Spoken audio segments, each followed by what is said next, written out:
asalaamaaleykum mbooloo mi maa ngi leen di nuyu yéen ñëpp sama mbokki patriote yi si ginnaaw ak caméraman yéen ñëpp maa ngi leen di nuyu di leen ziara di leen jox ci yéen ñëpp kenn ku si nekk sa wàccuwaay tey nag dafa am loo xamante ne daf ñu fi indi yitteel ñu lool muy réew mi dafa am fu mu jóge am fu mu yëgse am fu mu jëm fa mu jóge dafa metti woon lool xeex nañ taal nañ def nañ lu ne pour régime bi fi nekkoon rek man fee jóge muy un système boobu nag yàlla dafa def sunu président Ousmane Sonko mel ni jël garab gi dindi reen yi dóor ko ci suuf toog ci kaw garab gi tey nag du leen neex ñoom jamono ji may waxaa yow nii dafa mel ni ñetti mbir rek moom moo fi xew fii Sénégal muy benn bukki ak maanaam ay bukki ak benn gaynde ak benn bëy bukki yi mooy ñi ñuy wax les kuruna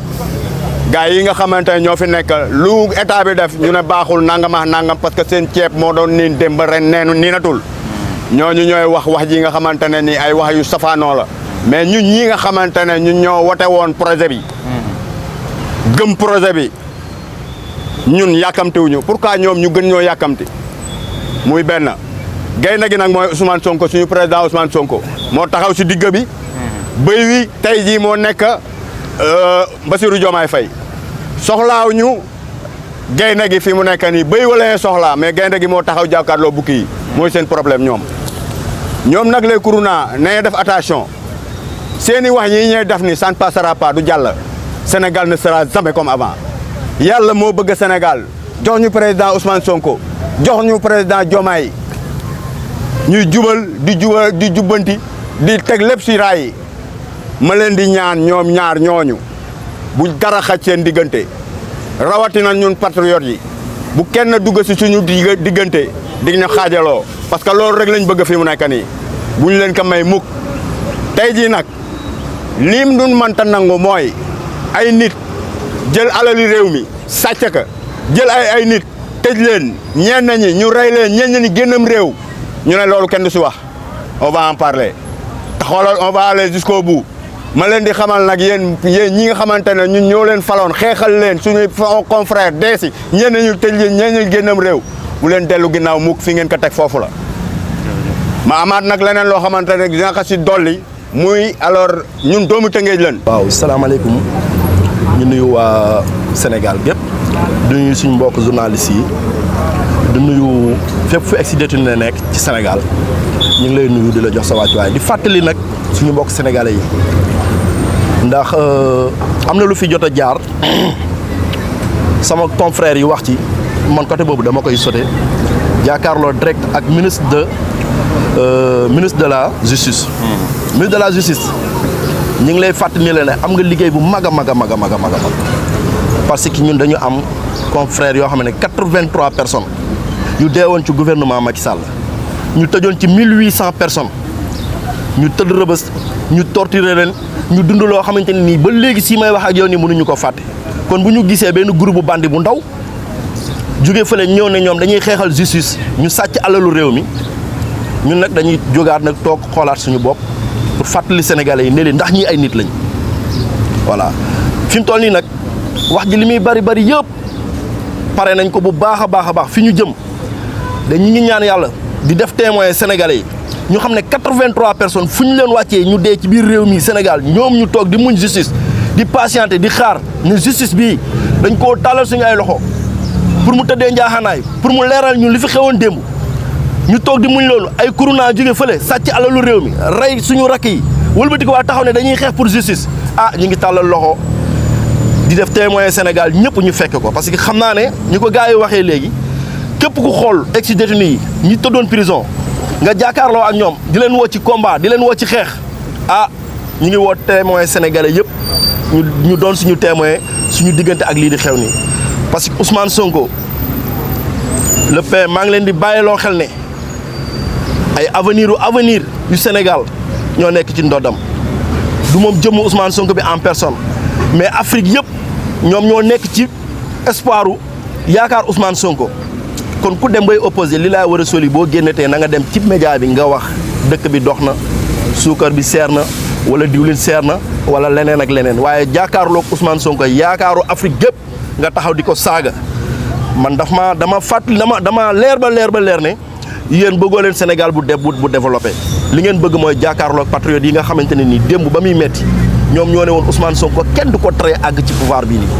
ñooñu ko xeexal nag ci projet ba indi ko pouvoir ñoom ñoo koy défendre ba fi ñu toll nii ñi ngi lancé appel ministre de la justice maa ngi koy waxaat suñu confrère yooyu dee dañoo bëgg dossier yooyu mu nekk sur place parce que bu ñu demee ba mën a taxaw ci dëkk bii tey di ñaanal ñoo xam ne ñoo sàcc alalu réew mi di leen marsal ak di leen manifester ñun nag ñi ngi bëgg a jaaxle état nag continuité la te suñu état bii fi nekk man jàpp naa ne ñii bu ñu demee ba am fitu génn taxaw di wax loolu ñoom ñoo leen ko may am na nag loo xamante ne nii li olof naan lu ëpp tuuru tubaab di ko trop c'est trop ñu ngi ñuy bëgg a jot te fii nag li fi nekkoon jógu fi ñoo leen gën a ñeme lu metti fukki junni yoon dootu ñu nangooti ku jàkkaarloog Ousmane Sonko di ko saaga dootu ñu nangooti ku jàkkaarloog suñu autorités yi di leen saaga kuy opposé mën nga ko defee ni ko politiciens yi di defee mais garder seen benn clip bu bandi ñoo xam ne tekkiwuñ dara tey ak ëllëg jàkkaarloog Ousmane Sonko di ko saaga ñi ngi def témoin ci yenn médias yi nga xamante ne ni heure buñ koy def ñoom ñoo leen di dékk ay plateau ñu ngi jël témoin Sénégal patriote du saaga patriote du tooñ waaye nag ku fi bañ naq sa waajur ci sa biir kër jàkkaarloog Ousmane Sonko di ko manqué de respect na nga xam ne njabootam ci biir ginnaaw te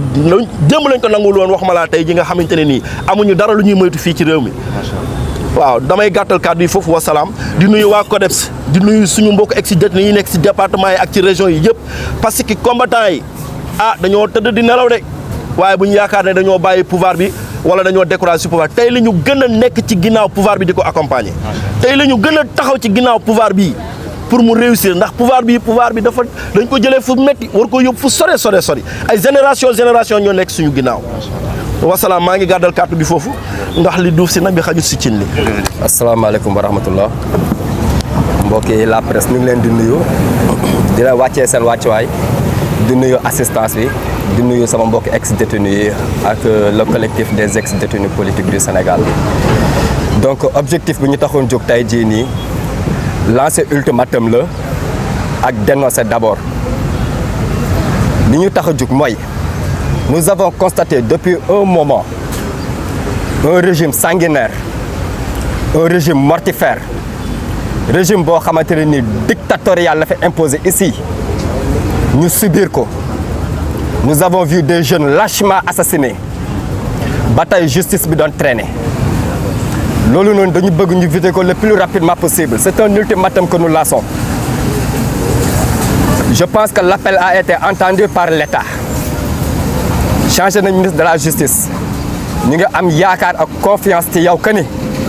le dossier sera le plus rapidement possible vidé beneen bi ci des mooy une opposition irresponsable hors la loi délinquant malfaiteur ñoo fi nekk di ñu menacer di ñu xoqatal à plus forte raison ñu ne dañuy organiser ay marches bay insulter ñun suñu leader nga xamante ne il est respecté partout dans le monde fu mu munti dem ñu laloo ko drapeau rouge tapis rouge kooku tey la ñu ñëw di manquer respect ci ay nit yu tekkiwul dara ce que nous voulons dire aujourd'hui c'est que nous ne voulons plus revenir en arrière Sénégal dañu nekk di ko rectifier di ko jubbanti dañoo sonn ci gatsa bi et que nag ñoom ñoo leen ko dàq te ñoo leen ko gën a xam nous savons là où vous vivez xam nañ fi ngeen dëkk xam nañ li ngeen di def xam nañ li ngeen nar te loolu duñu leen ko permettre donc dañuy prévenir état bi di wax le ministre de l'intérieur na jël ay responsabilités parce que trop c'est trop on peut pas voir nous nos camarades patriotes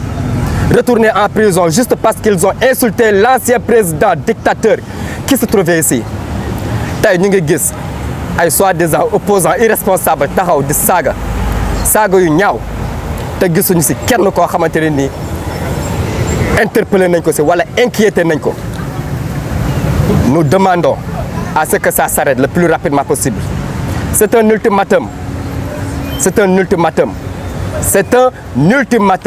wasalaatu wasalaamu ala rasulillah. asalaamaaleykum mbooloo mi bon maa ngi tudd Ousmane Badji ñu naan ma grand-père nekk coordinateur Pastef Parcelles Assainies unité 2 responsable politique Golf Sud département Guédiawaye di membre CODEPS mooy collectif des ex-détenus politiques nekk commission communication CODEPS boobee. bon sama teewaay fii nag tey Tëngéej moo aaye daanaka gars yi wax nañ lépp man damay ñëw rek résumé tënk comme je suis un passionné d'histoire je vais essayer de réviser l'histoire mooy du nekk histoire bu yàgg histoire contemporaine histoire bu ñu dund sax y a de cela même pas 3 ans 4 ans histoire bi ñu ci gën a intéressé mooy entre 2021 et 2024 dans ce canevas de 2021 à 2024 daa woon benn régime bi fi nekkoon mu tombé seen deuxième mandat ay groupe Samba booy la ñu woon di rey di tëj di sàcc alalu askan bi képp kuy opposant bëgg a jàmmaarloog ñoom ñu complot la génne la ci liste électorale yi tëj la tëj say ñoon ñu def ko Khalifa Sall ñu def ko Karim Wade ba benn góor yàlla ñëw muy Ousmane Sonko yàlla yónneel ñu ko ñu bëgg complot mu dénoncé ñu bëgg complot mu résister askan bi ànd ak ñoom Samba booy fi nekkoon jàpp askan googu noonu toppoon Ousmane Sonko muy ay Sénégalais pur sang ay patriotes di rey di tëj di torturer di sàcc suñu alal di rey di tëj di torturer di sàcc suñu alal rey nañ ba rey ay gendarme ñu bokk si ñoom yoo xam ne ñoo yoroon seen i kaaraange yor kaaraange réew muy ñaar muy Fulbert Sambou ak Didier Badji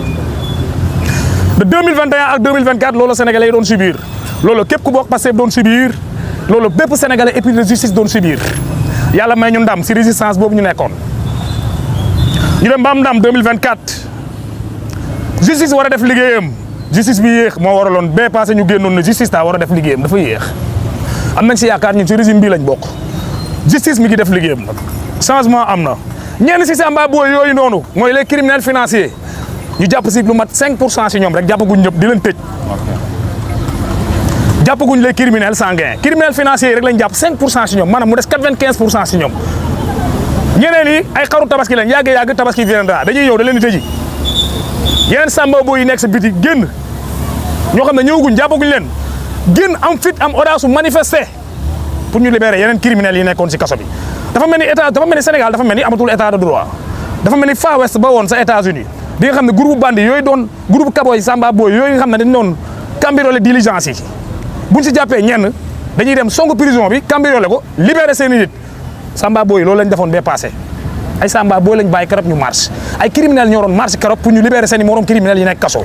loolu duñ ko nangooti ay bandi ay criminels sanguins et financiers ñoo doon marche pour ñu libérer seen i morom raykatu nit yi nekk kaso loolu yëpp lan moo leen ko may nee nañ état de droit waaw état de droit waaw bu la neexee manifester wuñu ceeb bi yokku na dégguñu fa courant yokku na non xam nañu doon manifester libéré leen ñi sàccoon ñi xam ne rapport scientifique moo leen épinglé ñoo xam ne nangu nañ ni sàcc nañ parce que dañoo dem di cautionner ñoom noonu lañ doon manifester pour ñu libérer leen yéeyaa ñu ne ñu ngeen teel a toog nee nañu état de droit démocratie waaye léegi kon tam ñoom état yoon da leen may ñu manifester dañ ko déposé ñun tamit ñu leen ëpp doole ñun ñoo leen ëpp fit xoolal ñu ñii ñun ñooy ñee yi xoolal ñu bu baax fii Tëngéej la nag Tëngéej dëkk yëngatu ñu ne ñoo woote di waa Tëngéej ci ayee vendredi bii di ñëw département CODEPS yëpp ay jóg yëpp ay point de presse 8 pôles yi mooy ex-détenus politiques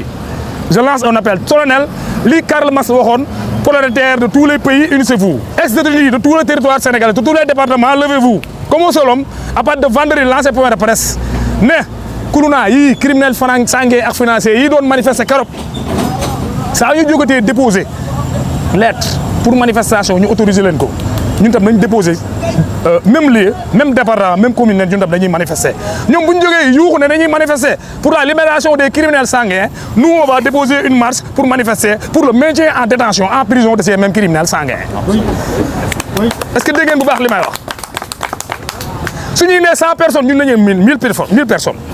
bu ñuy nee 1000 personnes ñun ñuy nee 1 million de personnes ñoo leen ëpp leen doole ëpp leen fit ëpp leen ni sañ-sañ mais si état de droit lañ nekk. moo nañu toog bàyyi leen ne manifestation c'est leur droit ñu déposer ko mais pas manifester pour libérer ay criminels loolu amul fenn. ñoom nee nañ dans l'histoire des mondes jamais parti politique bi soo ko ñëw au pouvoir même pas 18 mois am manifestation bu doy nii man mu tontu leen ne jamais dans l'histoire des mondes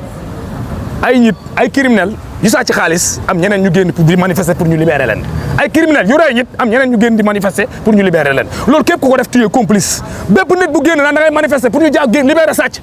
nga kon yaa bokkoon deal bi kon yow sa tour ngi ñëw kon mos nga si bépp nit bu génn pour ñu libérer ko noon day nit kon yow sa affaire setul de kon seraire yi nga bokk te complice de meurtre et d'assassinat ñu wax nag ñu lancer un appel au préfet gouverneur ministre de l'intérieur bi nga xam ne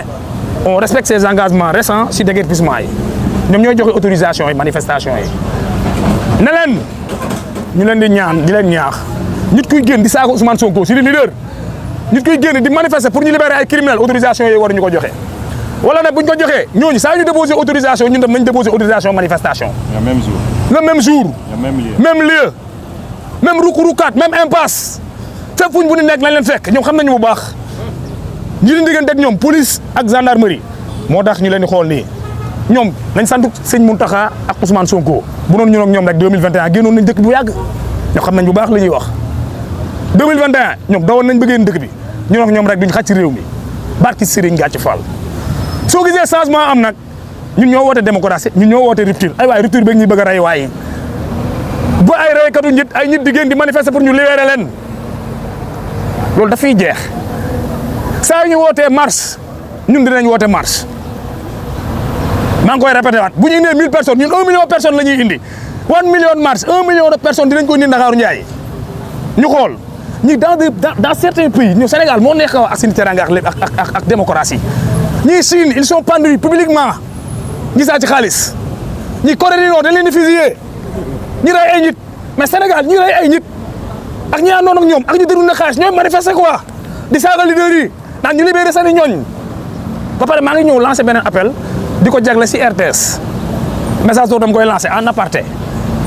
RTS gis nañ ko muy couvrir manifestation opposition waaw loolu suñuy démocratie la ba ñuy dem bay saaga bi suñuy institution premier ministre Ousmane Sonko RTS di ko couvrir waaw mais ñun ñi nga xam ne ñoo nekk au pouvoir saa yu ñu amee manifestation dañuy wax RTS du ñëw couvrir te ñun bu ñuy nekk opposition RTS musul couvrir suñuy manifestation ñoom bu ñuy yor pouvoir RTS du ñu jël ñun ñoom ba yor pouvoir RTS di continuer di couvrir manifestation opposition ñuy saaga suñu institution di saaga waa Pastef loolu barki Serigne Gàcce Fall duñ ko nangu. Je lance un appel direct au DG de la RTS Pape Alé Niang tu étais détenu politique comme nous ñenn suñu ñenn bokkaloon cellule xanaa yaay même bu fekkee bokkoo parti politique sax sa yaram daw ndax yow détenu politique yi kon ñun détenu politique yi ñuy woote point de presse nga ñuy dugal seen format yooyu noonu ay 1 semaine d'avance 2 semaines d'avance ñun ñoo nekk si au pouvoir donte wane wuñ ko nag imposé wuñ ko boo demee bay couvrir opposition bu ñuy saaga suñuy marche nga war a couvrir RTS loolu laa amoon pour may wax di lancer waat un appel lii c'est l'appel de Tëngéej waa Tëngéej da ko woote ex-détenus politiques yu nekk Tëngéej patriotes yu nekk Tëngéej ex-détenus politiques ils sont dans les 40 et quelques départements du Sénégal le CODEPS vendredi bii di ñëw tous les départements du Sénégal où les représentants du CODEPS ils sont siégés et logés dinañ def appel def point de presse répondre lancer marche bu mag pour soutenir la justice, pour soutenir le maintien de ces criminels financiers en prison, pour soutenir l'arrestation et l'accélération des dossiers des criminels sanguins. loolu rek laa am pour wax ñii ñu ñoom si dëkk bi barki yàlla bu ñu neexoon fekk leen fu ñuy dëkk dañuy génn si dëkk bi nee naa ñun ñooy ñun Ousmane Sonko rek la ñuy topp daa am lu ñu seet nag dañuy bañ a yàqal parti bu ñu bokk Pastef lañ bokk dañuy bañ a yàqal état de droit bu ñu nekk ñun ñoo woote rupture. non rupture nag daa may limite de lii mi ngi ba ëpp maa ngi jégalu jaajëf. Mon nom est Ousmane Badji Grand-Père coordonnateur Pastef Parcelles Assainies unité 2 commune de Golf Sud département de Guédiawaye membre du CODEPS collectif des ex-détenus représentant du CODEPS collectif des ex-détenus politiques du département de Guédiawaye membre de cette même organisation dans la section communication. Tout a été dit. Mes confrères ex-détenus et militants de Pastef ont tout dit. Moi, je suis là pour résumer. Comme je suis un féru d'histoire, je dis, comme je l'ai dit tout à l'heure en Wolof, rappelons l'histoire. Rappelons l'histoire, c'est-à-dire, de 2021 à 2024, il y avait un régime, une association de malfaiteurs qui dirigeait ce pays. Cette association de malfaiteurs était là, en train de piller les ressources du pays. Ils n'acceptaient aucune opposition franche. Toute opposition et toute voix dissidente était envoyée aux États-Unis.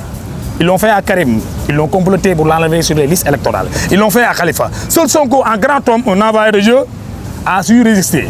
Ils l'ont complété, il a résisté en mars 2021. La masse de la population sénégalaise l'a suivi. Nous l'avions suivi. La riposte de ces bandes de malfaiteurs a été immédiate. Emprisonnement, assassinat. Emprisonnement, assassinat. De 2021 à 2024, le peuple sénégalais a souffert le mentir. Emprisonnement, assassinat. On a résisté. Ousmane Sonko a résisté. Le parti passif a résisté. La majeure partie de la population sénégalaise a résisté jusqu'à libérer ce pays. En libérant ce pays, on a accédé au pouvoir. Après avoir accédé au pouvoir, on n'a pas pris vengeance. On n'a pas connu le gatsa-gatsa. On a appelé à la rupture. Pendant cette rupture, il y a une lenteur. Il y a eu lenteur de la justice. Pendant cette lenteur, les criminels de sanguin n'ont pas été arrêtés. Il y a eu pression, il y a eu marche. Jusqu'à y ait des changements au niveau des magistères, des ministères de souveraineté. À la personne, à l'occurrence, le ministère de la Justice et le ministère de l'Intérieur. Il y a eu changement.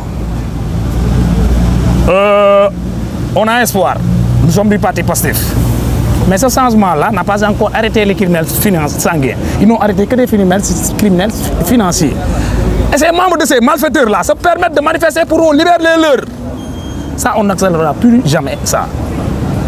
On ne va jamais plus accepter que des criminels, que cette association de malfaiteurs manifeste pour qu'on libère d'autres manifestants, d'autres criminels. C'est comme dans le Far West aux États-Unis, du temps du 19e siècle des diligences, où les cowboys cambriolaient les diligences, ou quand ils cambriolaient les diligences, ou quand les shérifs les arrêtaient, ils allaient cambrioler, perquisitionner, braquer ces banques, braquer les prisons pour libérer leur bande de malfaiteurs. L'APR, l'ex-régime, le Beno, c'est une association de malfaiteurs. S'ils ne veulent pas que nous répétions le gatsa-gatsa, s'ils ne veulent pas que nous répétions le gatsa-gatsa, que les préfets, que l'État prenne sa responsabilité, on ne pourra plus accepter que des associations de malfaiteurs manifestent pour qu'on libère des malfaiteurs. Donc, je le dis et le répète, le CODEPS est une organisation de plus de 40 départements. À partir de vendredi, tous les départements du CODEPS, les représentants départementaux du CODEPS vont lancer un point de presse. Ça, c'est un point de presse restreint du département de Rufisque, de Tenguet. Je salue le camarade patriote Cheikh Ndiaye qui a eu l'initiative de convoquer ce point de presse. Il y en aura d'autres. Nous, de Guédiawaye, nous allons convoquer un point de presse vendredi pour dire à l'État, pour dire à ces clownades opposants de la paix, pour dire à ces criminels sanguins, à chaque fois qu'ils vont appeler marche, s'ils amènent 100 personnes, nous allons en amener 1000 personnes. S'ils appellent marche, pour appeler à la libération de ces criminels sanguins, nous allons mobiliser plus de 1 million de personnes dans la région de Dakar pour demander le maintien de ces criminels financiers en prison et l'arrestation immédiate, illicto facto, imminente de ces criminels sanguins en prison. C'est ce que j'avais à dire. Et un message, je lance un message à la RTS. Quand on était à l'opposition, nous n'avions pas droit à la RTS, ni temps d'antenne. Maintenant, nous sommes au pouvoir. La RTS continue de donner temps d'antenne à ses opposants. On a vu la marche de l'opposition. La RTS les a donné tendu le micro. En même, ils étaient en train d'insulter nos leaders, Ousmane Sonko. La RTS doit aussi couvrir nos activités. Nous sommes au pouvoir. Mais à la longue, finalement, cette rupture nous tue, ça nous empoisonne. On dirait que nous ne sommes pas au pouvoir. Nous ne sommes pas au pouvoir. La RCF n'est pas censée couvrir nos points de presse, nos manifestations. Or qu'il couvre la manifestation, elle couvre du moins la manifestation des opposants qui se permettent d'insulter. On n'a jamais entendu ces manifestants-là manifester pour, c'est-à-dire dire la cherté des prix de denrées de première nécessité, c'est-à-dire la cherté de l'électricité. Non, c'est un rassemblement de haineux. C'est un rassemblement de haineux. Ils ont une haine viscérale contre Sonko. Leur problème, ce n'est pas le passif. Leur problème, ce n'est pas nous, les ex-détenus. Leur problème, c'est Sonko. On ne va plus accepter cela. Que la RTS se résiste, que Pape Alé Niang, le DG, qu'on respecte trop, il a beaucoup donné pour ce projet, qu'il se résiste. Ne serait-ce une seule fois, qu'il pense que nous aussi, nous sommes ses frères, co-ex-détenus. On a été dans les geôles. La SS doit couvrir nos événements. On a déposé une lettre, ils doivent le couvrir en même temps que l'opposition. Je vous remercie. Merci.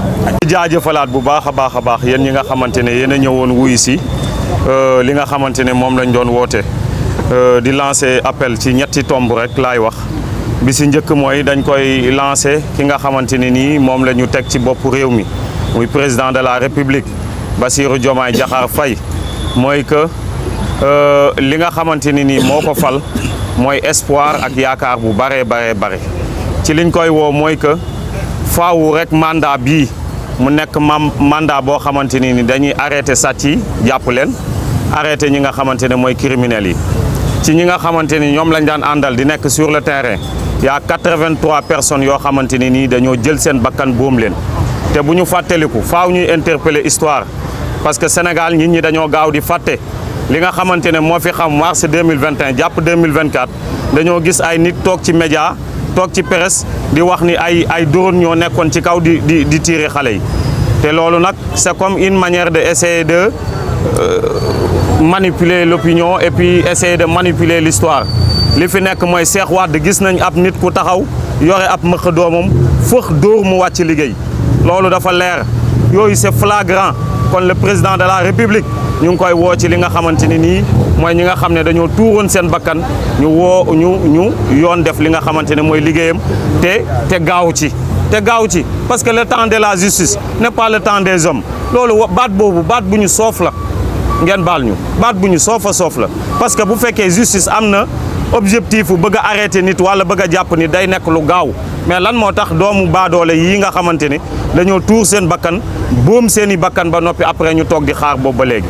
beneen bi nga xamante ne moom la ñuy wax mooy que nañu xam ne dañoo arrêté woon plus de 1700 et quelques doomu aadama dugal leen ci kaso yi ñu nekk fa ñu war a xam kan moo def lan ak kan moo deful lan ñun pare nañ pour wuy ci justice kay nañu ubbi dossier yi lan la dossier di nelaw ci biir tiroir yi nañu ubbi dossier yi bu ko defee nit ñi ñëw wuyu ji ñu xam kan moo def lan bu ko defee sàcc yi nekk fii tey di défendre Farba Ngom di ko défendre naan daa war a génn di ko défendre naan dañ koo war a libérer mais Farba Ngom dafa gën ki ma am léegi ay nouvelle am ñu ne dañ koo tëj 20 ans te muy ab doomu baadaw la Farba Ngom lu mu ko gënee Farba Ngom dafa gëm ki ñu tëj 7 ans Farba Ngom dafa gëm ki nga xamante ni nii dañ koy toppee 10 millions de francs CFA wala ab téléphone wala ab ginaar bu mu sàcc yow ñu lay toppee 120 milliards ci suñu alalu réew et puis y a des gens qui manifestent di demander à ce que ñu war laa libérer c'est des criminels cela il faut que ñu teel a jóg ci lii te xam ne ay caaxaan la ñu war cee jóg beneen bi nga xamante ni nii moom la ñuy wooteewu mooy dañuy lancer appel l'opinion nationale et internationale képp koo xam ne dafa pare pour réew mi ñu tabax ko ñu ngi koy tàllal loxo parce que Sénégal dafa war a bokk ci réew yi ñuy tabax pour loolu dañuy fàttali histoire parce que ab garab bu jebbi dafay am yi reen te Ousmane Sonko dafa réussir li nga xamante ne mooy garab gi maanaam déjjati nañ ko ba ñu war koo jët li ci des mooy taqale kook ak dund mu daal di jeex c'est ça le système bi moom moo fi nekk ba léegi di jéem a résister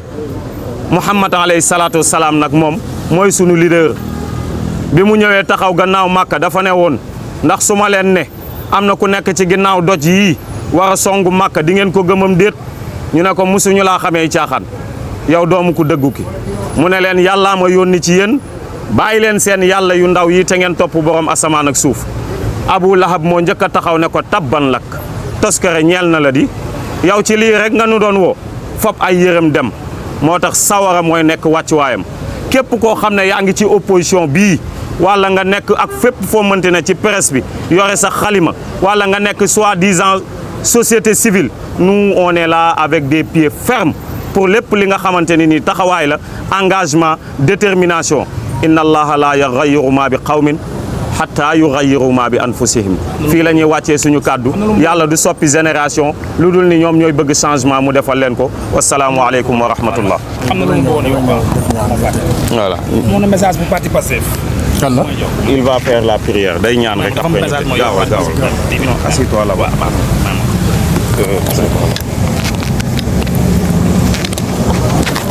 maa ngi jégalu pare woon naa dama yeggalewaat su bëggee moo ko en wolof en français